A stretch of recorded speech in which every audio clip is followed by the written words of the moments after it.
Let's do some Q&A on dry eyes and meibomian glands. Meibomian glands are modified sebaceous glands embedded in the upper and lower eyelids. They produce meibum, a lipid-rich secretion that forms the outermost layer of the tear film.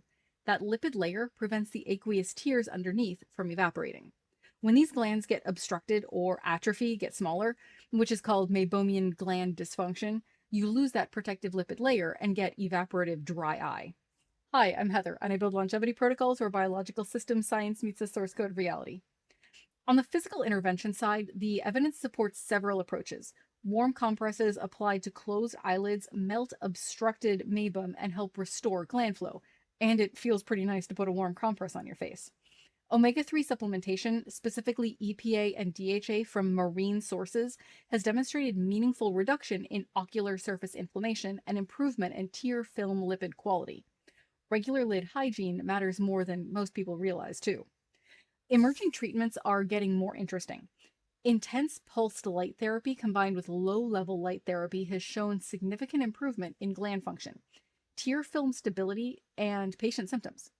Topical insulin eye drops are in early research showing promise across meibomian gland dysfunction, dry eye, and ocular rosacea. Manuka honey eye drops have shown improvements in meibum quality and expressibility. Now, the energetic correlation. The instinct that there's something beyond the purely mechanical here is absolutely correct, but the mechanism is more precise than energetic in the vague sense. Meibomian glands are under autonomic nervous system regulation. Chronic sympathetic dominance, which is what sustained stress produces, reduces parasympathetically mediated glandular secretions across the body, including these glands. So someone living in a chronic stress state is literally reducing the signaling that tells these glands to secrete properly. Vagal-tone work, breath work, HRV training, anything that shifts the autonomic balance toward parasympathetic function is directly relevant to gland output.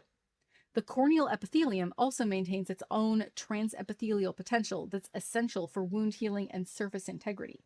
So there's a bioelectric component to ocular surface health that goes beyond simple dry versus wet. The electrical environment of the tissue influences how the surface heals, how cells migrate, and how inflammation resolves. The bridge between physical and energetic here runs through autonomic nervous system and bioelectric properties of the ocular surface tissues. It's not abstract, it's measurable and modifiable. So take care of your nervous system and you'll take care of your eyes too.